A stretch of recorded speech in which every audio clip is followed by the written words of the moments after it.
இலங்கையிலே முதற் தடவையாக ஒரு அரசாங்கம் அமைக்கப்பட்டது.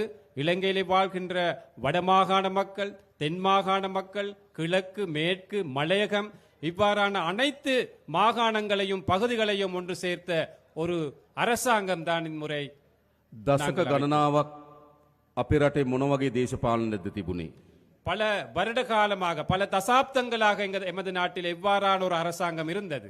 උතුරේ වෙනම දේශපාලනයක්, දකුණේ වෙනම දේශපාලනයක්, කඳුකර නැගෙනහිර වෙනම දේශපාලනයක්. ඒ විදිහට තමයි දේශපාලනය තිබුණේ. வடக்கிலே ஒரு தனியான அரசியல், தென்பகுதியிலே இன்னொரு தனியான அரசியல், மலையகம் அல்லது கிழக்கு மேற்கு தனித்தனியான அரசியல் தான் காணப்பட்டதாக இருந்தது. අපේ රටේ පැරණි දේශපාලකයෝ අපේ ජනතාව බෙදන දේශපාලනයක හිටියේ. எமது நாட்டிலே பழைய அரசியல்வாதிகள், எங்களுக்கு முன்னிருந்த அரசியல்வாதிகள் மக்களை பிரித்துத்தான் அரசியலை செய்தார்கள். ඒක කොච්චර බෙදුවද කියනවනම් යුද්ධයක් ඇති වෙනකම් බෙදුවා. எவ்வளவு பிரித்தாலும் கொள்கையை கடைபிடித்தார்கள் என்று கூறினால் ஒரு யுத்தம் உருவாகும் அளவுக்கு மக்களை பிரித்தாலும் கொள்கையை உட்படுத்தினார்கள். ඒ නිසා අපේ පරම්පරාව යුද්ධ කරගත්තා. ஆகவே எமது பரம்பரை யுத்தம் செய்து கொண்டார்கள். අපේ පරම්පරාව සැකය, අවිශ්වාසය, ක්‍රෝධය, වෛරය වපුරලා ජීවත් වුණා. எமது அந்த காலகட்டம் என்பது, எமது பரம்பரை என்பது சந்தேகம் அல்லது எதிர் மனப்பான்மை இவ்வாறான பல்வேறுபட்ட அந்த முரண்பாடுகளோடு தான் நாங்கள் வாழ்ந்து கொண்டிருந்தோம். අපිට තවත් බෙදෙන්න ඕනද? எங்களுக்கு இன்னும் பிரிய வேண்டுமா? බෙදෙන්න ඕනද? பிரிய வேண்டுமா? නෑ. අපි ලංකාවේ පළමු වතාවට ආණ්ඩුවක් හැදුනා. ජනතාව බෙදෙන එක වළක්වලා ජනතාව එකතු වෙන දේශපාලනයකට ආණ්ඩුවක් හැදුනා. இலங்கை வரலாற்றிலே நாங்கள் முதற் தடவையாக ஒரு அரசாங்கத்தை அமைத்தோம். மக்களை பிரிப்பதற்கு பதிலாக மக்களை ஒன்று சேர்க்கும் ஒரு அரசாங்கத்தை நாங்கள் அமைத்தோம். මේ ගම්වලට මීට කලින් රාජ්‍ය නායකයෝ ජනාධිපතිවරු ඇවිල්ලා තියෙනවද? இந்த பகுதிகளுக்கு அரசாங்கத்திலே பெரிய அதிகாரிகள் அல்லது ஜனாதிபதி போன்றவர்கள் இதற்கு முன் வருகை தந்திருக்கின்றார்களா? ඇයි? ஏன் அது? බෙදුණු ආණ්ඩුවක් තියෙනකොට එහෙමයි. ஒரு பிரிந்திருக்கும் அரசாங்கம் இருக்கும் போது அப்படித்தான். හැබැයි දැන් තියෙන්නේ බෙදීම අවසන් කරපු එකතු කරන ආණ්ඩුවක්. ඒ නිසා තමයි අපි වැලි වැටි තුරේට ඇවිල්ලා මේ දහස් ගණන් අම්මලා තාත්තලා සහෝදර සහෝදරයන් හම්බ වෙන්නේ. இன்று இருப்பது மக்களை பிரிப்பதற்கு பதிலாக மக்களை ஒன்று சேர வைக்கும் ஒரு அரசாங்கம். ஆகவே தான் நாங்கள் இன்று வெல்வெட்டி துறைக்கும் வந்து உங்களை நாங்கள் சந்தித்து இவ்வாறு கதைக்கின்றோம். මේ හයිය මේ එකතු වීම අපි යලි වෙන් වෙන්න ඉඩ දෙනවද? இவ்வாறு நாங்கள் ஒன்று சேர்ந்ததை மீண்டும் ஒரு முறை பிரிப்பதற்கு அளிப்போமா? අපි ඈත් වෙනවද? நாங்கள் இன்னும் ஒதுங்குகிறோமா? නෑ, අපි ඔක්කොම එකතු වෙන්න ඕන. இல்லை, நாங்கள் அனைவருமே ஒன்றாக சேர வேண்டும். මම මේ සැරේ අයවැය ලේඛනයට දානවා අලුත් යෝජනාවක්. இம்முறை வரவு செலவு திட்டத்திற்கு தோழர் புதிய ஒரு யோசனையை போடுகின்றாராம். අපේ රටේ හැම වෙලාවම තියෙන්නේ අපි එකිනෙකාට වෙනස් වූ උත්සව. நாங்கள் அனைவருக்குமே இந்த நாட்டிலே வாழ்கின்ற ஒவ்வொரு சாரார் ஒவ்வொரு இனத்திற்கு இருப்பது வெவ்வேறான விழாக்கள், வைபவங்கள். தைப்பொங்கல் උත්සවය දෙමළ ජනතාව හින්දු ජනතාව සමරනවා. தைப்பொங்கல் இந்து தமிழ் மக்கள் கொண்டாடுகிறார்கள். වෙසක් උත්සවය බෞද්ධ ජනතාව සමරනවා. விசாக் பண்டிகை பௌத்தர்கள் கொண்டாடுகிறார்கள். ක්‍රිස්තියානි ජනතාව නත්තල් සමරනවා. கிறிஸ்தவர்கள் நத்தாரை கொண்டாடுகிறார்கள். ඉස්ලාම් ජනතාව රාමසාන් සමරනවා. இஸ்லாமியர்கள் ராமசானை கொண்டாடுகிறார்கள். හැබැයි දෙමළ, සිංහල, මුස්ලිම්, බෞද්ධ, හින්දු, කතෝලික, ඉස්ලාම් අපි ඔක්කොම එකතු වෙලා සමරන දිනයක් ඕනේ නැද්ද අපිට? ஆனால் சிங்களவர், தமிழர், முஸ்லிம் என்ற வேறுபாடு இல்லாமல், பௌத்தம், இந்து, கத்தோலிக்க, இஸ்லாமியர் என்ற வேறுபாடு இல்லாமல் நாங்கள் அனைவருக்குமே ஒன்றாக சேர்ந்து கொண்டாட வேண்டிய ஒரு விழா வேண்டுமா வேணாமா? අපි සැලසුම් කරලා තියෙනවා. අපි සැලසුම් කරලා තියෙන ඔක්තෝබර් මාසේ මේ සියලු ජනපජාවන්ගේ සංස්කෘතීන්, ආහාර රටා, ජීවන රටාව, ඒ වගේම අඳින පළඳින රටා, මේ ඔක්කොම එකට එකතු කරලා සංගීතය, නාට්‍ය, කවි මේ ඔක්කොම එකතු කරලා ජාතියේ මහා මංගල්‍යය අපි ලෑස්ති කරලා තිබෙනවා. ஆகவே இந்த நாட்டிலே இருக்கும் அனைத்து மக்களுடைய ஒன்று சேர்வினால் அக்டோபர் மாதத்திலே, அதாவது இந்த நாட்டில் அனைத்து மக்களுடைய கலாச்சாரம், பண்பாடு, பழக்க வழக்கங்கள், உடை அலங்காரங்கள் அல்லது உணவுப் பொருள் தயாரிப்பு, உணவு கலாச்சாரம், இவை அனைத்துமே ஒன்று சேர்த்த ஒரு விழாவை நடத்துவதற்காக நாங்கள் திட்டமிட்டு இருக்கின்றோம். අපි ඈත්වෙලා හිටියට අපේ දරුවන්ට ඈත්වෙලා ඉන්න දෙන්න හොඳ නෑ. நாங்கள் கடந்த காலங்களிலே பிரிந்திருந்தாலும் எமது பிள்ளைகளுக்கு அந்த பிரிப்பதற்கான சூழலை நாங்கள் உருவாக்க கூடாது. අපේ පරම්පරාව යුද්ධ කරගත්තට අපේ දරුවන්ගේ පරම්පරාවට යුද්ධ කරගන්න ඉඩ දෙන්නේ නෑ. எமது பரம்பரை யுத்தம் செய்தாலும் எமது பிள்ளைகளுக்கு ஒரு யுத்தத்தை ஏற்படுத்த நாங்கள் கூடாது. උතුරේ දකුණ නැගෙනහිර සියලු ජන දරුවන් එකට එකතු වෙන රාජ්‍යයක් බවට මේ රාජ්‍ය අපි පත් කරනවා. வடக்கு, தெற்கு, கிழக்கு, மேற்கு என்ற அனைத்து பகுதிகளிலுமே உள்ள பிள்ளைகளை ஒன்று சேர்க்கும் ஒரு தேசிய விழாவாக நாங்கள் தேசிய அரசாங்கத்தின் முடிவுகளாக இதை நாங்கள் முன்னெடுப்போம். ලංකාවේ පළමු වතාවට ආණ්ඩුවක් හැදුනා පොඩි මිනිස්සුන්ගේ ආණ්ඩුවක්. இலங்கை வரலாற்றிலே முதற் தடவையாக சாதாரண மக்களுடைய ஒரு அரசாங்கம் அமைக்கப்பட்டிருக்கின்றது. එහෙම නෙවෙයිද? அப்படி இல்லையா? මීට කලින් ආණ්ඩුව හැදුනේ ලොකු පවුල් වලින්. இதற்கு முன் அரசாங்கங்கள் அமைந்தது பெரிய பெரிய பணக்கார வர்க்கத்தின் அந்த தேவைக்கேற்ப அவர்கள் தான் தலைவர்கள். තාත්තා අගමැති, අම්මා අගමැති, දුව ජනාධිපති. அப்பா பிரதமர், அம்மா பிரதமர், மகள் ஜனாதிபதி. එහෙමනේ. அப்படித்தானே? අයියා ජනාධිපති, මල්ලි ජනාධිපති. அண்ணாவும் ஜனாதிபதி, தம்பியும் ஜனாதிபதி. මාමා ජනාධිපති, බෑනත් ජනාධිපති. மாமா ஜனாதிபதி, மருமகன் ஜனாதிபதி. පහුගේ ජනාධිපතිචන්දේ උත්සාහ කරා ජනාධිපතිවරුන්ගේ දරුවෝ දෙන්නෙකුත් ජනාධිපති වෙන්න. கடந்த ஜனாதிபதி தேர்தலிலே உங்களுக்கு தெரியும், 2 ஜனாதிபதிமார்களுடைய மகன்மார்களும் ஜனாதிபதி அந்த தேர்தலிலே போட்டியிட்டார்கள். එහෙමනේ. அப்படித்தானே? ඒ කියන්නේ බලය තිබ්බේ කාගාවද? அப்படி என்றால் அதிகாரம் யாருடைய கையில இருந்தது? උඩ ඉන්න පවුල් ගාව තමයි බලය அந்த තිබ්බේ. மேல் மட்டத்திலே இருந்த ஒரு வர்க்கத்தின் கையில தான் அதிகாரம் இருந்தது. හැබැයි මේ රටේ ජනතාව ஆனால் இந்த நாட்டிலே மக்கள் පහුගේ ජනාධිපතිචන්දේ තීන්දුවක් ගත්තා. கடந்த ஜனாதிபதி தேர்தலில் ஒரு முடிவெடுத்தார்கள். උඩ පවුල් වලින් மேல்மட்ட அந்த வர்க்கத்தில் இருந்து බලය පහළ පවුල් අතර මාරු කරන්න. அந்த அதிகாரத்தை சாதாரண மக்களிட கையிலே வழங்க வேண்டும் என்று. හොඳ නැද්ද? நல்லமா கெட்டதா? නල්ලම්. නල්ලම්. නේද? දැන් අපිට තියෙන මොකද්ද? இப்போ எங்கள் முன்னூர் இருக்கும் දැන් හදලා තියෙනවා පොඩි මිනිස්සුන්ගේ ආණ්ඩුවක්.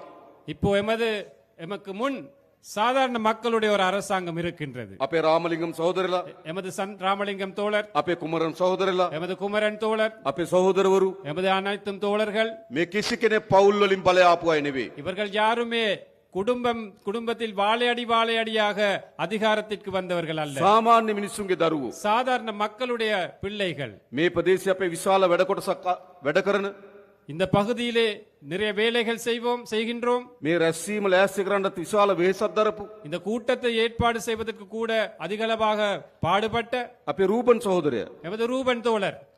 සාමාන්‍ය මිනිස්සු අපි. சாதாரண மக்கள் நாங்கள். එහෙනම් දැන් ආණ්ඩුවක් හැදලා තියෙන මොන වගේ ආණ්ඩුවක්ද? ஆகவே ஒரு அரசாங்கம் அமைந்திருக்கின்றது. எவ்வாறான அரசாங்கம்? අපේ ආණ්ඩුවක්. எமது அரசாங்கம். එහෙම නෙවෙයිද? அப்படி இல்லையா? මේක කාගේ ආණ්ඩුවද? இது யாருடைய அரசாங்கம்? අපේ ආණ්ඩුව. எமது අපි அரசாங்கம். ඔක්කොගේම ආණ්ඩුව. எமது அனைத்து மக்களுடைய அரசாங்கம். එහෙනම් අපිට අභියෝග කීපයක් තියෙනවා. ஆகவே எங்களுக்கு நிறைய சவால்களும் இருக்கின்றன. පළමු කොට මේ ග්‍රාමීය ජනතාවගේ දුප්පත්භාවය නැති කරන්න ඕන. முதலாவதாக இந்த கிராமிய வறுமையை நாங்கள் ஒழித்து கட்ட வேண்டும். එහෙම නෙවෙයිද? அப்படித்தானே? හොඳ නිවහසක් නැහැ. சிறப்பான ஒரு வீடு இல்லை, ආදායම් මාර්ග නැහැ. வருமான வழி இல்லை, පානීය ජලය නැහැ. குடிநீர் இல்லை, ගමට එන්න හොඳ පාරක් නැහැ. வீட்டுக்கு வர்றதுக்கான கிராமத்துக்கு வர்றதுக்கான දරුවට பாதை උගන්නන්න இல்லை, හොඳ පාසලක් නැහැ. பிள்ளைக்கு நல்ல ஒரு ஸ்கூல் இல்லை, දීවර රස්සාව කරන්න විදියක් නැහැ. மீன்பிடி கடற்தொழில் செய்ய முடியவில்லை. විශාල බැටකන ජනතාවක්.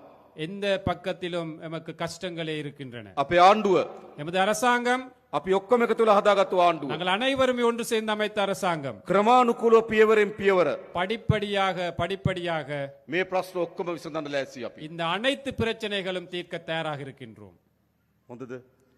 நல்லமா? අපි ඉස්සරලම මේ අස්වැසුම දෙන ජනතාවගේ දීමනාව අපි වැඩි කරා. நாங்கள் ஏற்கனவே இந்த நலன்புரி கொடுப்பனவு அஸ்வசும கொடுப்பனவு கொடுப்பதை நாங்கள் நீடித்து அந்த அளவையும் கூட்டியிருக்கின்றோம். අපේ දුප්පත් අම්මා තාත්තගේ දරුවට ඉස්කෝලේ යන්න පාසල් පොත්පත් මිලදී ගන්න විදිහක් නැහැ.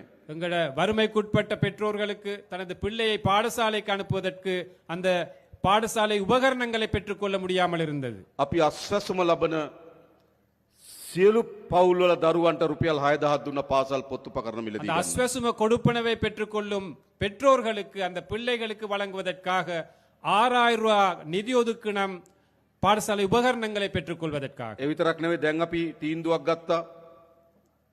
ළමයි 300ට වඩා අඩු සියලු පාසල්වල දරුවන්ට රුපියල් 6000ක දීමනාවක් දෙන්න පාසල් පොත් මිලදී ගන්න. அதே போன்று நாங்கள் இன்னொரு முடிவெடுத்திருக்கின்றோம். 300க்கு குறைந்த பிள்ளைகள் படிக்கும் பாடசாலைகளிலே அந்த அனைத்து பிள்ளைகளுக்கும் 6000 ரூபாய் கொடுப்பனவு பாடசாலை உபகரணங்கள் பெற்றுக்கொள்வதற்காக வழங்குவோம் என்று. ඇයි අපි එහෙම කරන්නේ? ஏன் நாங்கள் அப்படி මේ செய்கின்றோம்? ගම්වල දුප්පත්භාවය ඉවත් කරන්න නම් දරුවන්ට හොඳට උගන්වන්න ඕන.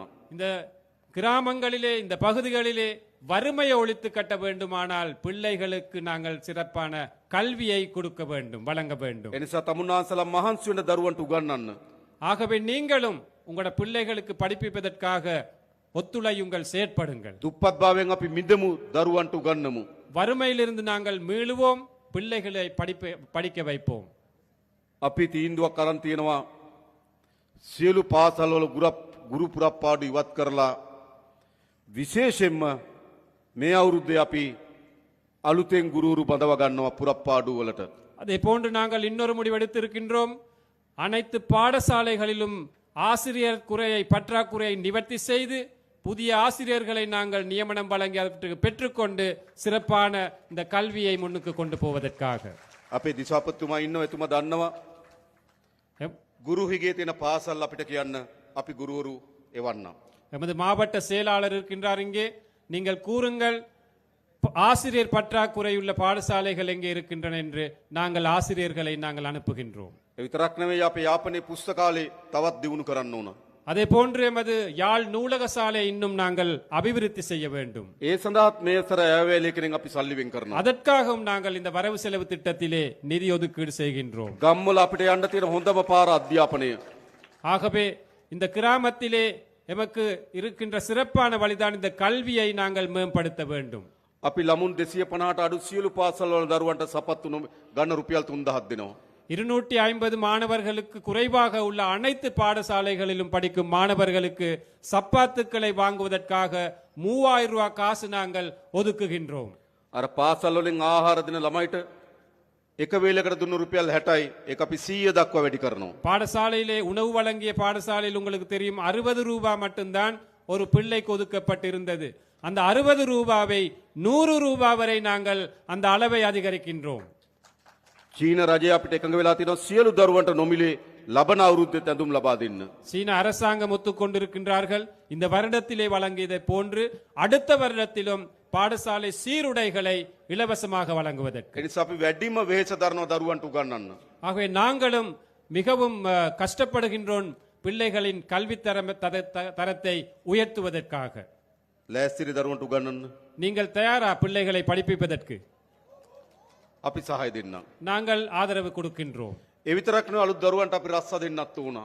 அதே போன்று புதிதாக படித்து வெளியேறும் பிள்ளைகளுக்கு மாணவர்களுக்கு நாங்கள் தொழில் வாய்ப்புகளையும் வழங்க வேண்டும். අපි සැලසුම් කරලා තියෙනවා මේ යාපනයේ දිස්ත්‍රික්කේ අලුතෙන් කර්මාන්ත පුර 3ක් ඉදි කරන්න. அதே போன்று நாங்கள் எதிர்பார்க்கின்றோம் இந்த வட மாகாணத்திலே புதிய தொழில் பேட்டைகள், கைத்தொழில் மையங்கள் 3 அமைப்பதற்கு. කංකසන්තුරේ, காங்கேசன்துறை, පරන්තන් பரந்தன், සහ මාංකුලම් மாங்குளம் අලුත් කර්මාන්ත පුර 3ක් ඇති කරනවා. 3 புதிய தொழில் பேட்டைகள் அல்லது பொருளாதார மையங்களை நாங்கள் அமைக்க திட்டமிட்டிருக்கின்றோம். අපි විදේශගත ශ්‍රී ලාංකිකයන්ට ආරාධනා කරනවා වගේ ආයෝජනය කරන්න එන්න කියලා. நாங்கள் அழைக்கின்றோம் வெளிநாடுகளில் இருக்கும் இலங்கையர்களுக்கு, புலம்பெயர் இலங்கையர்களுக்கு அவற்றில் முதலீடுகள் செய்ய வாருங்கள் என்று. වැඩියෙන්ම මේ පළාත් වල ජීවත් වෙන තරුණයන්ගේ අපේක්ෂාව රට අත්හැරලා යන එක. இங்கிருக்கும் இளைஞர்களுடைய எதிர்பார்ப்பும் இந்த நாட்டை விட்டு வெளியேறுவதுதான் எதிர்பார்ப்பாக இருக்கின்றது. ඇයි රස්සාවක් නැහැ?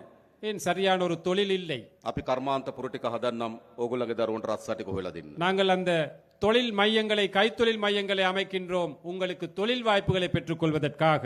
ඒ වගේම මේ අවුරුද්දේ අපි රජයේ පුරප්පාඩු පුරවන්නත් බලාපොරොත්තු වෙනවා. அதே போன்று இந்த வருடத்தில் நாங்கள் அரச துறையில் இருக்கும் வெற்றிடங்களை நிரப்புவதற்கும் எதிர்பார்க்கின்றோம். විශේෂයෙන්ම අපි අපේ පොලිසිය වල විශාල හිගයක් තියෙනවා දෙමළ භාෂාව කතා කරන අය.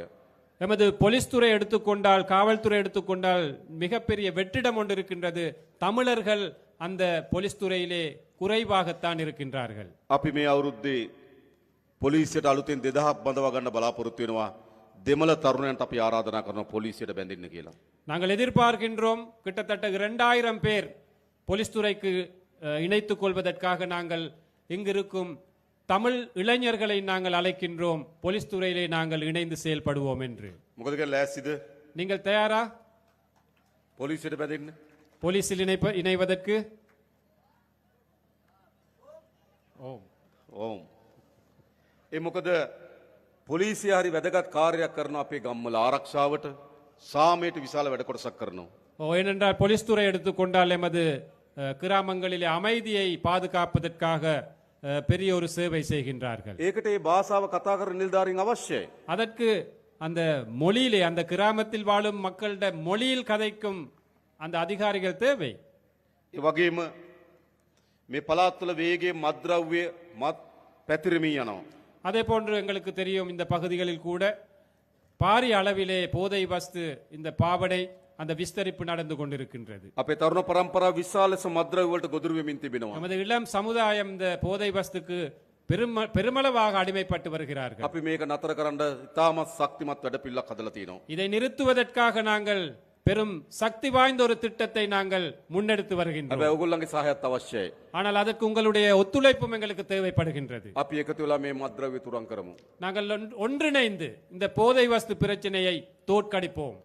ඒ වගේම අපි දන්නවා විශාල ඉඩම් ගැටලුවක් තියෙනවා මේ යාපනයේ ජීවත් වෙන ජනතාවට. அதே போன்று இந்த யாழ் மாவட்டம் அல்லது வடமாகாணத்தை எடுத்துக்கொண்டால் காணி பிரச்சனை என்பது பெரிய ஒரு பிரச்சனையாக இருக்கின்றது. අපේ ප්‍රතිපත්තිය எமது கொள்கை ජනතාවගේ ඉඩම් ජනතාවට ලබා දිය යුතුයි. எமது கொள்கை மக்களுடைய காணியை மக்களுக்கு வழங்க வேண்டும் என்பது. ආරක්ෂාවට සංවර්ධනයට ආණ්ඩුවට ඉඩම් පවරා ගැනීමේ අයිතිය තියෙනවා. பாதுகாப்புக்கு அபிவிருத்திக்கு காணியை எடுத்துக்கொள்ளும் உரிமை அரசாங்கத்துக்கு இருக்கின்றது. එහෙත් බොරුවට ඉඩම් තියාගෙන ඉන්න බෑ. ஆனாலும் பொய்யுக்கு காணியை அரச தரப்பிலே வைத்துக் கொள்வது தவறு. අපි දන්නවා තාමත් පවුල් විශාල 1500කට ආසන්න ප්‍රමාණයක් නේද? 1500කට වැඩි ප්‍රමාණයක් තාමත් අවතන් කඳුරු වල ඉන්නවා. எங்களுக்கு தெரியும் இன்னமும் கிட்டத்தட்ட 1500 குடும்பங்கள் இன்னமும் அகதி முகாம்களில் அல்லது இடம்பெயர் முகாம்களிலே வாழ்கின்றார்கள். පුද්ගලයන් நபர்கள் மன்னிக்கணும்.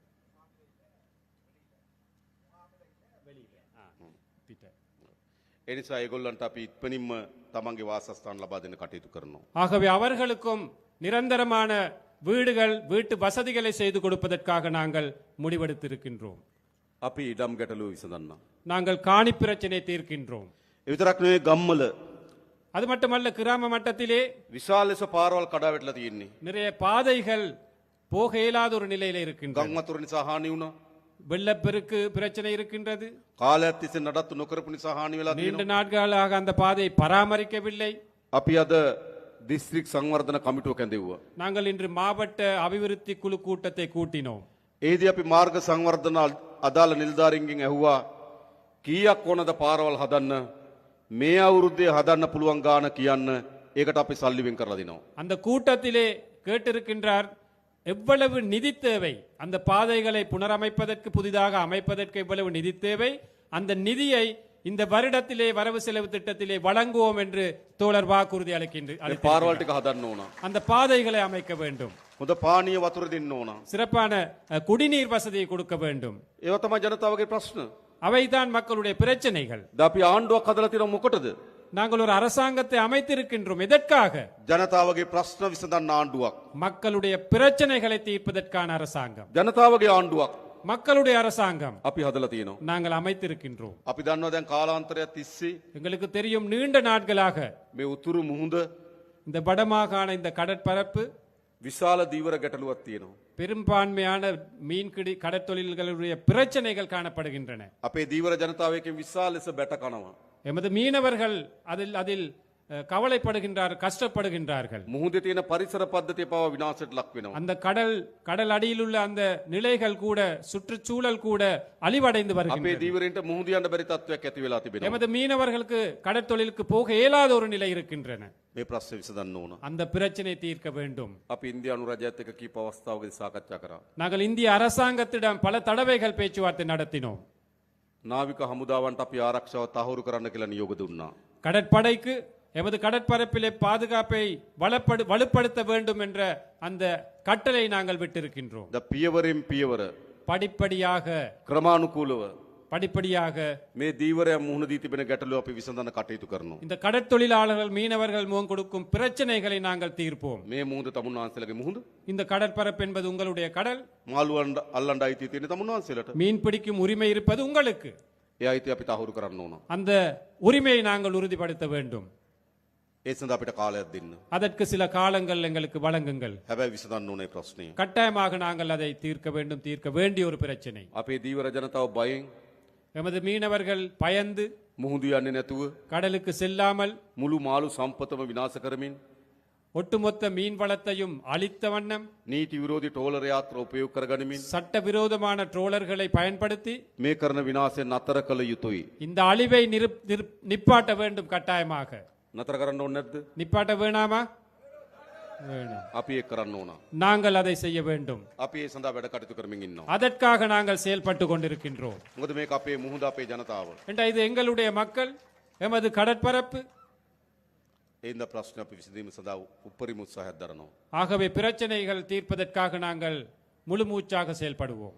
ඒ වගේම පහුගිය මැතිවරණයේදී அதே போன்று கடந்த தேர்தலிலே ජනතාවගේ විශාල උවමනාවක් තිබුණා. மக்களுடைய மிகப்பெரிய ஒரு எதிர்பார்ப்பாக இருந்தது, අපේ රටේ මේ දේශපාලන සංස්කෘතිය වෙනස් කරන්න. எமது நாட்டிலே இந்த அரசியல் கலாச்சாரத்தை மாற்றி அமைக்க வேண்டும் என்று. අපේ රටේ දේශපාලනය තිබුණේ எமது நாட்டில் அரசியல் இருந்தது, මහජනයාට වඩා උඩින් ඉන්න දේශපාලනයක්. மக்களை விட மேலாக இருக்கும் அரசியல் தான் எமது நாட்டிலே காணப்பட்டது. මහජනයාත් එක්ක සමීප දේශපාලනයක් නෙවෙයි. மக்களுடைய நெருக்கம் ஒன்று இருக்கவில்லை. නායකයෝ ඉන්නේ ජනතාවට වඩා උඩින්. தலைவர்கள் இருப்பது மக்களை விட மேலாக. මහජනයාගේ ධනෙ විශාල ප්‍රමාණයක් පාලකයෝ නාස්ති කරනවා. உங்களுடைய வரிப்பணத்தை அதிகாரிகள் எவ்வளவு வீணாக்கினார்கள். විශාල ප්‍රමාණයක් හොරකම් කරනවා. அதிகளவானதை களவெடுத்தார்கள், திருடினார்கள். අපි ඒක නතර කරපු ආණ්ඩුවක්. அதை நிறுத்திய அரசாங்கம் ஒன்று எமது அரசாங்கம் என்பது. මේ කංකසන්තුරෙත් හදලා තියෙනව නේද ජනාධිපති මන්දිරය? வெல்வெட்டித்துறை அல்லது காங்கேசன் துறையிலையும் இருக்குதானே ஜனாதிபதி மாளிகை ஒன்று. දැකලා තියෙනව නේද? கண்டிருக்கிறீங்களா? மயிலட்டி. මයිලිටි ප්‍රදේශයේ තියෙනවා. ඔව්. මෙහෙට ජනාධිපති මන්දිරයක් ඕනද?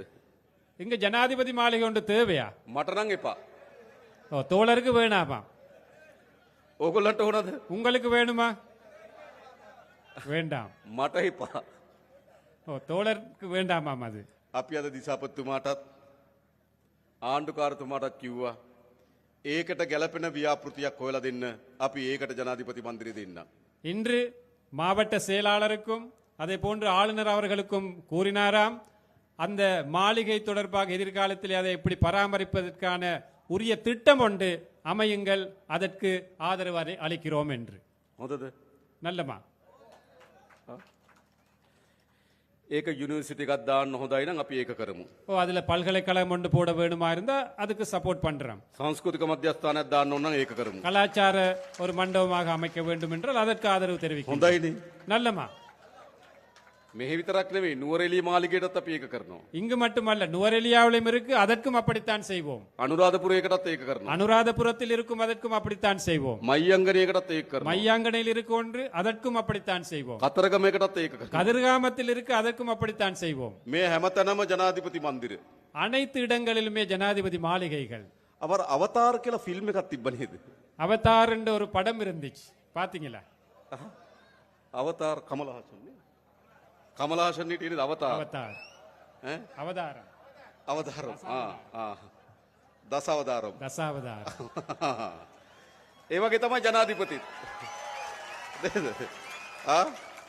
එක එක ස්වරූපයෙන් ඉන්න එක එක මාලිගා. ஓ, அது தசாவதாரம் மாதிரி என்ன ஒவ்வொரு மாளிகைகளும் ஒவ்வொரு ஒரு விதமாக இருக்கிறதுக்கு தான் அதுகளை அமைச்சிருக்கு. අපි ඒක වෙනස් කරනවා. அதை நாங்கள் மாற்றி அமைப்போம். හොඳයිනේ. நல்லந்தானே? රයිට්. ඇයි ඒ? ஏன் அது මහජනයාගේ දෙන මෙච්චර නායකයෝ නාස්ති කරන්න හොඳ නෑ. மக்களுடைய பணத்தை வீணாக்க கூடாது இந்த தலைவர்கள். මහජනයාගේ ධනය නායකයෝ මෙච්චර වියදම් කරන්න හොඳ නෑ. மக்களுடைய பணத்தை இந்த அரசியல் தலைவர்கள் இவ்வாறு செலவழிக்க கூடாது. අපි දුප්පත් රටක්. நாங்கள் வறுமைக்குட்பட்ட ஒரு நாடு, ජනතාවත් දුප්පත්. மக்களும் வறுமைக்குட்பட்டவர்கள், නායකයා தலைவர் දසවදාර. தசாவதாரமாக இருக்கின்றார். හොඳද? ඒ நல்லமா அது? ඒ දේශපාලන වෙනස් වෙන්න ඕනේ නැද්ද? அந்த அரசியல் மாறணுமா வேணாமா? අන්න ඒ දේශපාලන අපි වෙනස් කරලා තියෙනවා. அந்த அரசியலை நாங்கள் மாத்திருக்கின்றோம். මේ දේශපාලන තමයි අපේ රට ඕන. இந்த அரசியல் தான் நமக்கு தேவைப்படுவது. ඒ නිසා අපේ රට ගොඩනැගීමේ දිශාවට අපි පය තබලා තියෙනවා. ஆகவே இந்த நாட்டை அபிவிருத்தி செய்யும் அந்த பயணத்தை நாங்கள் ஆரம்பித்திருக்கின்றோம். විශේෂයෙන් මේ උතුරු පළාත ඉලක්ක කරගත්තු සංවර්ධන සැලසුම් ගණනාවක් අපි සැලසුම් කරලා තිබෙනවා. விசேடமாக இந்த வடமாகாணத்தை இலக்காக வைத்த பல்வேறு அபிவிருத்தி திட்டங்களை நாங்கள் முன்னெடுக்க මම திட்டமிட்டிருக்கிறோம். කලින් කිව්වා වගේ කර්මාන්ත කලාප 3ක්, ஏற்கனவே கூறியதை போன்று தொழில் மையங்கள் 3, ඒ වගේම සංචාර කර්මාන්තය දියුණු කරන්න සැලසුමක්, அதே போன்று சுற்றுலாத்துறை வளர்ப்பதற்கான திட்டம், ඒ වගේම අපි හඳුනාගෙන තියෙනවා මේ උතුරු පළාතේ පොල් වගා කරන්න පුළුවන් අක්කර 40000ක් තියෙනවා කියලා. அதே போன்று நாங்கள் கண்டறிந்திருக்கின்றோம் இந்த வடமாகாணத்திலே தென்னை பயிர் செய்யக்கூடிய 40,000 ஏக்கர் காணிகள் இருக்கின்றது என்று. මේ අයවැයෙන් අපි ඒකට සල්ලි වෙන් කරනවා. இந்த வரவு செலவு திட்டத்திலே அதற்காகவும் நாங்கள் நிதி ஒதுக்கீடு செய்கின்றோம். වගා කරන්න කැමති අයට அதில் பயிரிடக்கூடிய அந்த விருப்பமானவர்களுக்கு පොල් පැල දෙන, தென்னம்பிள்ளைகள், බිම සකස් කරගන්න මුදලක් දෙන, அந்த நிலத்தை செய்வதற்கான பணம், පොහොර දාන්න මුදලක් දෙනවා අපි. பசலையிடுவதற்காக நிதி நாங்கள் வழங்குவோம். ඔගොල්ලෝ වගා කරන්න ලෑස්තිද? நீங்கள் பயிரிட விருப்பமாக இருந்தால் நாங்கள் அவற்றை வழங்க தயாராக இருக்கின்றோம். වගා කරන්න ඕන. தென்னை பயிர் செய்ய நாங்கள் අපි முன்னெடுக்க ඔක්කොම வேண்டும். එකතු වෙලා මේ රට හදන්න ඕන. நாங்கள் அனைவருமே ஒன்றிணைந்து இந்த நாட்டை கட்டியெழுப்ப வேண்டும். මම දන්නවා මේ උතුරු පළාතේ ජනතාව எனக்கு தெரியும் இந்த வடமாகாணத்திலே உள்ள மக்கள், විශාල ලෙස කුස් කර්මාන්තයේ විහිසෙන ජනතාවක්. கணிசமான மக்கள் விவசாயத்துறையில் ஈடுபடுகின்றார்கள். හැබැයි නිසි මිලක් නැහැ. ஆனால் சரியான விலை இல்லை, නිසි සැලැස්මක් නැහැ. சரியான ஒரு திட்டம் ஒன்று இல்லை. එඳ ගොවි ජනතාව මූණ දී තියෙන ගැටලු වලට අපි විසඳුම් හොයන්නම්. அவ்வாறு விவசாயிகள் முகம் கொடுத்திருக்கும் பிரச்சனைகளுக்கும் நாங்கள் தீர்வு வழங்குவோம். මේ වන විටත් අපි පොහොර සානාධාර රුපියල් 25000 දක්වා වැඩි කරා. ஏற்கனவே நாங்கள் பசலை மானியத்தை 25,000 ரூபாய் வரையும் நாங்கள் அதிகரித்தோம். අපිට ඕන ජනතාවගේ ජීවිතය උසස් කරන්න. எமக்கு தேவை சாதாரண மக்களுடைய வாழ்க்கை தரத்தை உயர்த்த வேண்டும். ගොඩක් අපේ මේ ගැටුම් පිටිපස්සේ තියෙන්නේ. நாம் முகம் கொடுக்கும் கணிசமான பிரச்சனைகளுக்கு பின்னால் இருப்பது, ගොඩක් මේ යුද්ධ පිටිපස්සේ තියෙන්නේ. கணிசமான இந்த யுத்தங்களுக்கு பின்னால் இருப்பது ආර්ථික ප්‍රශ්නයක් තියෙන වැඩිපුර. பொருளாதார பிரச்சனை தான் கூடிய பாகம் இருக்கின்றது. එඳ මේ ආර්ථික ප්‍රශ්නට අපි උත්තර හොයන්න ඕන. ஆகவே இந்த பொருளாதார துறை வளர்க்கும் அந்த பிரச்சனைகளுக்கு தீர்வு காண வேண்டும். ඒකට අපි සැලසුම් හදලා තියෙනවා. அதற்கு நாங்கள் திட்டங்களை அமைத்திருக்கின்றோம். ඒ වගේම භාෂාව அதே போன்று மொழி உரிமை, අපි ප්‍රධාන වශයෙන් සිංහල දෙමළ භාෂාව කතා කරන ජන කණ්ඩායම් දෙකක් ඉන්නවා. பிரதானமாக இந்த நாட்டிலே தமிழ், சிங்களம் என்ற மொழிகளை கதைக்கும் மக்கள் இருக்கின்றோம். ඒ හැම පුරවැසියෙකුටම அந்த அனைத்து பிரஜைகளுக்கும் තමන්ගේ භාෂාවෙන් රාජ්‍යත් එක්ක ගනුදෙනු කරන තියෙන අයිතිය හදන්න ඕන. தனது தாய்மொழியிலே அரசாங்கத்துடன் தொடர்பு கொள்ளும் அந்த உரிமையை ஏற்படுத்த வேண்டும். තමන්ගේ භාෂාවෙන් පොලිසියට ගිහලා පැමිණිල්ලක් කරන්න අවස්ථාව තියෙන්න ඕන. தனது தாய்மொழியிலே போலீஸுக்கு போய் ஒரு முறைப்பாட்டை செய்வதற்கான உரிமை இருக்க வேண்டும். ඒ නිසා මේ භාෂාවෙන් ඇති වී තිබෙන අසමානතාවය අපි විසඳිය යුතුයි. ஆகவே இந்த மொழி ரீதியாக இந்த பிரிவினை நாங்கள் இல்லாதொழித்து ஒழிக்க வேண்டும். ඒ නිසා තමයි මං කලින් කිව්ව ඔබගේ දරුවන් පොලිසියට බන්ධන්න.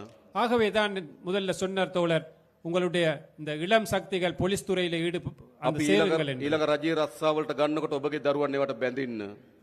அரச துறையில் ஆட்களை சேர்க்கும் போது உங்களோட பிள்ளைகளை அவற்றுக்கு இணையுங்கள். ඒ දෙමළ භාෂාවෙන් කතා කරන රාජ්‍ය සේවයක් අපිට අවශ්‍යයි. ஏனென்றால் தமிழ் மொழியிலே கலந்து அந்த கதைக்கும் அரச துறை ஒன்று எங்களுக்கு இந்த வடக்கிலே தேவைப்படுகின்றது. ඒක අපි හදන්න සැලසුම් කරලා තියෙනවා. அதை அமைப்பதற்கு நாங்கள் திட்டமிட்டு இருக்கின்றோம். ඒ වගේ ඊළඟ වැදගත් அதே போன்று இன்னொரு முக்கியமான விஷயம், අපේ ආගමික අයිතීන් පිළිබඳ සාධාරණත්වයක් තියෙන්න ඕන. எமது மத ரீதியான உரிமைகள் எங்களுக்கு பெற்றுக்கொள்வதற்கான அந்த சூழல் அமைய வேண்டும். මෙතන අපේ නායක හාමුදුරුවෝ වැඩ සිටිනවා. எமது நாயக்க தேரர் அவர்கள் இருக்கின்றார்கள். අපේ කුරුක්කොල් තුමාලා වැඩ සිටි. எமது குருக்கள் அவர்கள் வருகை தந்திருக்கின்றார்கள். අපි අතර ගැටුමක් තියෙන්න ඕනද? எமக்கிடையே ஒரு போட்டி முரண்பாடு ஒன்று இருக்கணுமா? ආගම අපේ විශ්වාසය. மதம் என்பது எமது எதிர்பார்ப்பு, நம்பிக்கை. එක්කෙනෙකුට කියන්න බැහැ උඹ ඒ විශ්වාසය අත්තරපන් කියලා. யாருக்குமே வற்புறுத்த இயலாது அந்த நம்பிக்கையை கைவிட வேண்டும் என்று. ඒ එකිනෙකාගේ විශ්වාසය අපේ විශ්වාසයට ගරු කරන්න ඕන. அந்த ஒவ்வொரு நபர்களுடைய நம்பிக்கைக்கும் நாங்கள் நம்பிக்கையோடு செயல்படணும். අපි අපේ රටේ යලි எமது நாட்டில் மீண்டும் ஒரு முறை ආගම්වාදී மத ரீதியான முரண்பாடு, ජාතිවාදී இன ரீதியான முரண்பாடு, ගැටුමක් වර්ධනය වෙන්න ඉඩ දෙන්නේ නැහැ. ஒரு முரண்பாடு ஏற்படுவதற்கு நாங்கள் இடமளிக்க மாட்டோம். පහුගිය දවස්වල கடந்த காலங்களிலே එවැනි ජාතිවාදී සටන් පාට අරගෙන කට්ටි ඉස්සරහට එන්න පටන් ගත්තා. அவ்வாறான இன ரீதியான கோஷங்களை எழுப்பிக் கொண்டு சிலர் முன்னுக்கு வந்தார்கள். අපි ජාතිවාදී වපුරන අයට நாங்கள் இனவாதத்தை தூவுவர்களுக்கு නීතිය උපරිමයෙන් ක්‍රියාත්මක කරනවා. சட்டத்தை உயர்ந்த பட்சத்தில் நாங்கள் நடைமுறைப்படுத்த நடவடிக்கை எடுப்போம். අපිට තවත් ජාතිවාදී ඕනද? எங்களுக்கு இன்னும் இனவாதம் வேண்டுமா? අපිට ආගම්වාද ඕනද? எங்களுக்கு மதவாதம் வேண்டுமா?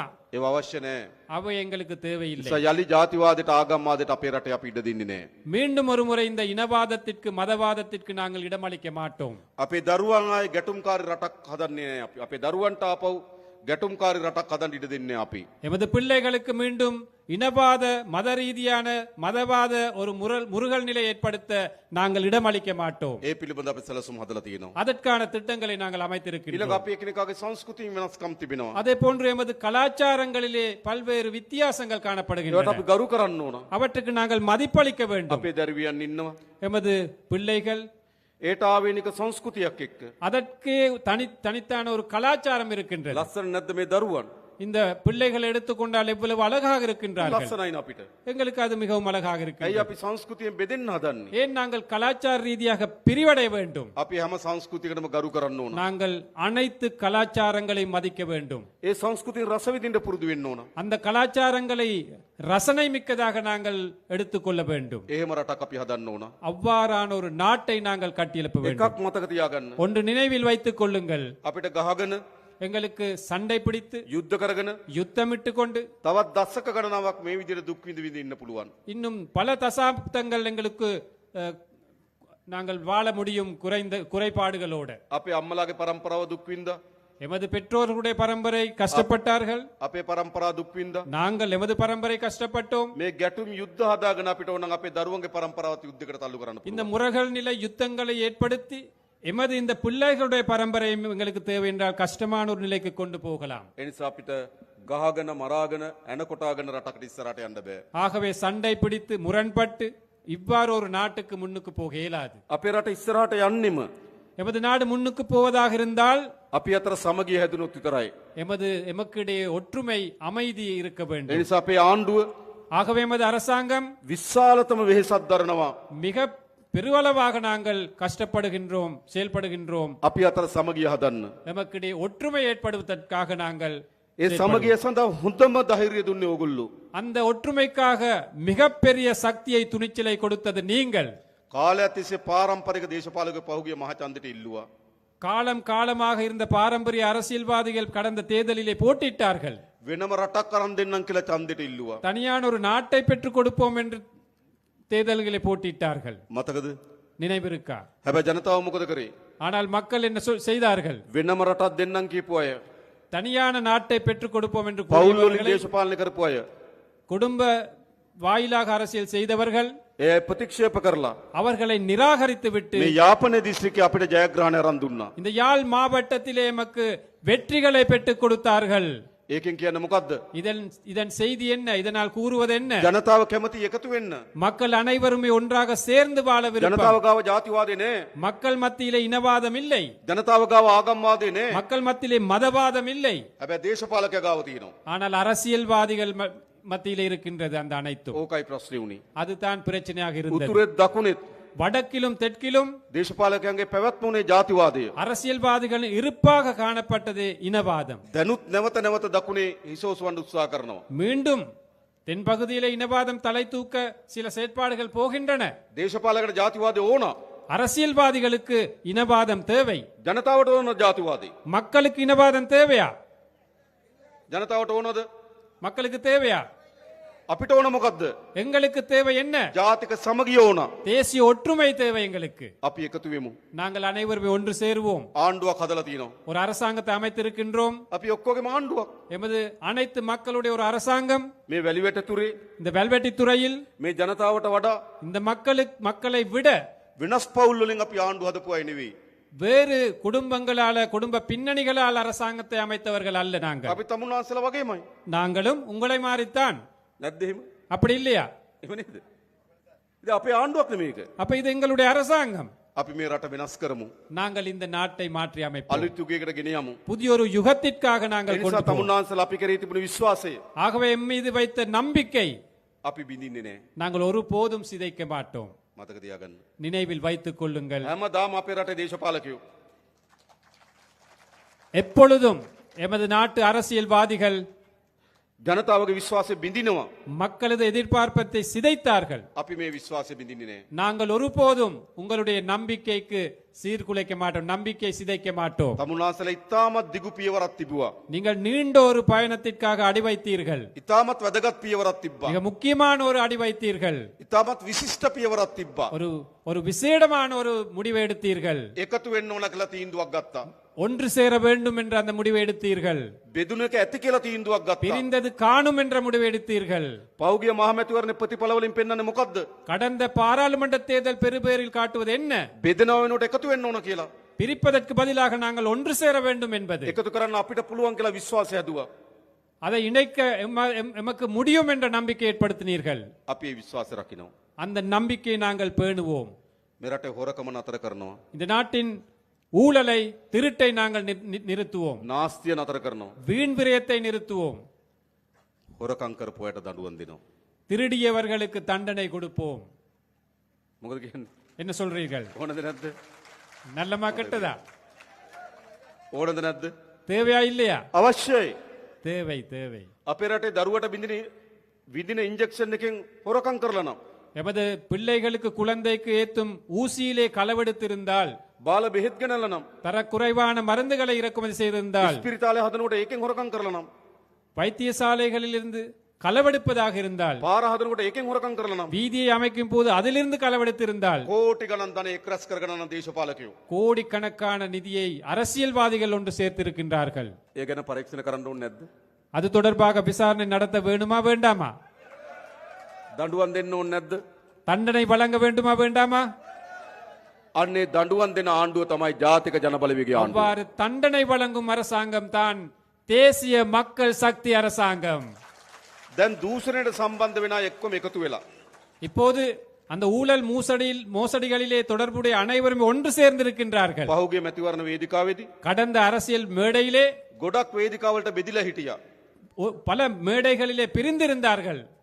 සමහර අය කොළ පාට වේදිකාවේ, சிலர் பச்சை மேடையிலே, සමහර අය කහ පාට වේදිකාවේ, சிலர் மஞ்சள் மேடையிலே, සමහර අය දුබුරු පාට වේදිකාවේ இன்னும் சிலர் அந்த சிவப்பு மேடையிலே ඡන්දෙදි බෙදිලා හිටියා. தேர்தலிலே பிரிந்திருந்தார்கள். දැන් මොකද වෙන්නේ? இப்போ என்ன நடக்குது? අන්න ඊයේ සාකච්ඡා තියලා එකතු වෙන්න நேற்று அவர்கள் கலந்து ஆலோசிக்கின்றார்கள் ஒன்று சேர்வதற்காக. බලනකොට කවුද? யார் அதில் இருப்பவர்கள்? එක්කෙනෙක් මහ බැංකුවට ගහලා, ஒருவர் மத்திய வங்கியை கொள்ளையடித்தவர், තව කෙනෙක් ඕස්ට්‍රේලියාවේ සුද්දෙක් රවට්ටලා, இன்னொருத்தர் ஆஸ்திரேலியாவில் ஒரு வெள்ளை அந்த குடிமகனை ஏமாத்தியவர், තව කෙනෙක් අනිත් තෙල් වලින් විද් ගහලා. இன்னொருத்தர் எரிபொருளால களவெடுத்தவர். දැන් මොකද වෙලා තියෙන්නේ? இப்போ என்ன நடந்திருக்கின்றது? ඒගොල්ලෝ ඔක්කොම එකතු වෙලා මොකටද? இந்த அனைவருமே ஒன்று சேர்ந்து இருக்கிறார்கள். எதற்காக? බේරෙන්න. தப்புவதற்காக, அதிலிருந்து தப்புவதற்காக. හැබැයි ඒගොල්ලෝ එකතු වුණාට ජනතාව අපි එකතු වෙලා ඉන්න තාක්කල් ඒගොල්ලන්ට මේ වැඩේ කරන්න බෑ. அவர்கள் ஒன்று சேர்ந்தாலும் மக்கள் என்ற அடிப்படையில் நாங்கள் ஒன்று சேர்ந்து இருக்கும் வரையும் அவர்களுடைய எதிர்பார்ப்பை நிவர்த்தி செய்ய முடியாது. ඒගොල්ලෝ උත්සාහ කරන්න එකතු වෙලා පරීක්ෂණ කරන එක නතර කරන්න. அவர்கள் முயற்சிப்பது அவர்கள் ஒன்று சேர்ந்து இந்த விசாரணைகள் நடத்துவதை நிப்பாட்டுவதற்காக. එකතු වෙලා දඬුවම් දෙන එක වළක්වන්න. ஒன்று சேர்ந்து தண்டனை கொடுப்பதை நிப்பாட்டவே அவர்கள் முயற்சிக்கிறார்கள். හැබැයි උඩ ඒගොල්ලෝ එකතු වුණාට அவர்கள் மேல் மட்டத்திலே ஒன்று சேர்ந்தாலும் බිම ජනතාව එකතු වෙලා ඉන්නේ අද මේ ආණ්ඩුවත් එක්ක. கீழ் மட்டத்திலே மக்கள் ஒன்று சேர்ந்திருப்பது இந்த அரசாங்கத்துடன். ඒ නිසා මේ දූෂිතයන්ට දඬුවම් දීමේ වැඩේ අපි කරනවා. ஆகவே நாங்கள் இந்த ஊழல் மோசடியாளர்களுக்கு தண்டனை வழங்கும் அந்த செயற்பாட்டை கட்டாயமாக நாங்கள் முன்னெடுப்போம். අන්න එහෙම ආණ්ඩුවක් මේ හැදිලා තියෙන්නේ. அவ்வாறான ஒரு அரசாங்கம் தான் அமைந்திருக்கின்றது. දැන් එහෙනම් මොකද්ද කරන්න ඕන? ஆகவே இப்போது என்ன செய்ய வேண்டும்? අපි ඔක්කොම එකතු වෙමු. நாங்கள் அனைவரும் ஒன்றாக சேர்ந்து විශ්වාසය තබමු. நம்பிக்கையோட අත්නොහැර ඉස්සරහට යමු. கைவிடாமல் முன்னோக்கி போவோம். අපි හරියට සැලසුම් හදලා நாங்கள் சரியான முறையிலே திட்டமிட்டு අවුරුදු කීපයක් අත්තරින් නැතුව වැඩ කරොත් பல வருட காலமாக நாங்கள் தொடர்ச்சியாக வேலை செய்வோம். අපේ මේ රට දියුණු රටක් බවට පත් කරන්න පුළුවන්. நாங்கள் இந்த நாட்டை ஒரு அபிவிருத்தி அடைந்த நாடாக மாற்றலாம். නැවත දූෂිතයන්ට, மீண்டும் ஊழல் மோசடியாளர்களுக்கு, නැවත හොරුන්ට, மீண்டும் திருடர்களுக்கு, නැවත අපරාධකරුවන්ට மீண்டும் குற்றவியல் செய்பவர்களுக்கு මේ රටේ ඉඩක් දෙන්න එපා. ஒரு போதும் இடமளிக்க வேண்டாம் இந்த நாட்டிலே. ආයි ගේනවද? மீண்டும் ஒரு முறை அவங்களை நாங்கள் ගේනවද? பாராளுமன்றத்துக்கு கொண்டு வருவோமா? නෑ මේක වෙනස් කරමු අපි. ஆமாம், நாங்கள் இதை மாற்றி அமைப்போம். ඒ වෙනුවෙන් අපි හැමදෙනාම එකතු වෙමු. நாங்கள் அனைவரும் இதற்காக ஒன்றுபடுவோம். ඉතින් අපිට විශාල සතුටක් තියෙනවා. நமக்கு மிகப்பெரிய ஒரு மகிழ்ச்சி இருக்கின்றது. මේ වැලිවැටි තුරේ இந்த வெல்வெட்டி துறையிலே මේ දහස් ගණනක් අම්මලා තාත්තලා එකතු වෙලා இந்த ஆயிரக்கணக்கான பெற்றோர்கள் இணைந்து අපිට සවන් දෙන්න අවිල්ලා තියෙනවා. எம்மை செவிமடுப்பதற்காக අපිට வந்திருக்கின்றீர்கள். කතා බහ කරන්න අවිල්ලා තියෙනවා. எம்மோட கலந்தாலோசிப்பதற்கு வந்திருக்கிறீர்கள். අපි විශ්වාස කරලා තියෙනවා. எம்மை நம்பி வந்திருக்கிறீர்கள். මේක සතුටුයි ගොඩක්. இது மிகவும் மகிழ்ச்சியாக இருக்கின்றது. බොහොම ස්තුතියි හැමදෙනාටම. அனைவருக்குமே மிகவும் நன்றி. நன்றி வணக்கம். நன்றி வணக்கம் என்று கூறிக்கொண்டு தோழர் விடை பெறுகின்றார். ஆகவே இந்த கூட்டத்தின் நிகழ்வுகளுடன் இத்துடன் நாங்கள் முடிவுக்கு கொண்டு வருகின்றோம். இங்கு வருகை தந்த அனைவருக்குமே நன்றி கூறிக்கொண்டு நாங்கள் விடை பெறுகின்றோம். நன்றி, வணக்கம்.